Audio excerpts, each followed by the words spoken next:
have a special one for you today. This is Gallagher, and I'm here to show you that Woody PT Cruiser. Notice it's the first time I have not called one of these a PT loser. Maybe it's because this is the worst example of them, in my opinion. But, yeah, this one's different.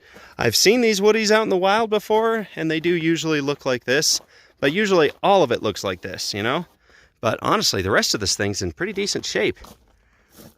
I wonder if there's like a real wood backing behind there. They sure do stick them on pretty good.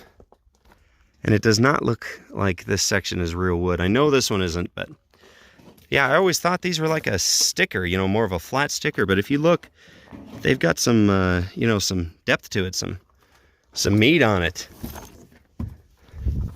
This was not the GT model, unfortunately. So it was not turbocharged, and this one's the automatic, so extra lame there. Nobody took the keys on this.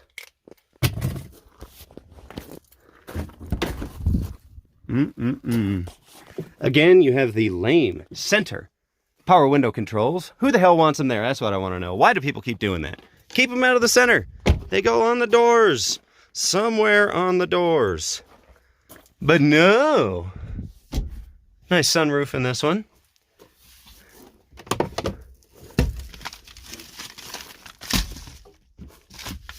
PT Cruiser 2002. All right, let's get a look at the gauge cluster. The uninspiring gauge cluster. Yeah, this one was not a turbo. This one also had some mice and stuff living in here. Ooh. Not really in the best of shape under here. This thing was cared for at one point. There's not many dents on it. This is, for the most part, generally in good shape. Like an Alcantara type of feel right there. That's nice. This was a higher trim level.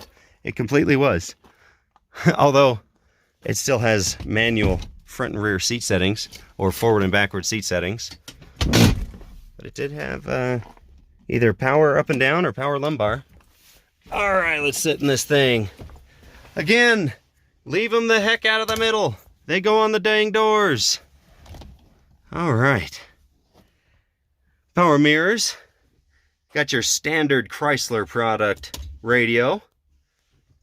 Relatively simple, but exceptionally cheap feeling controls. Boy, this is how cheap they went on these. I don't know if you can hear that. You see how this one was moving a little bit? That's because these three are mechanical. They didn't even go overcomplicated with a vacuum system, which by this point would have been extremely outdated, though it still happened. A lot of Fords still did that, I know. But they couldn't afford to just make this an electrical setup, you know, with a simple circuit and stuff like that for the controls, and then power blend door actuators. Now, granted, an argument could be made that this is going to be more reliable. I bet they didn't have too many problems with this. But that being said, still, that just goes to show how cheap it is. This one had a few of the options here. Of course, standard lame transmission, or automatic. Yep, basic. Still out of tact, though, even though it was an auto. Lame cruise controls. Toyota did them like that, too. Never liked it. Well, thanks for watching, and on to the next vehicle.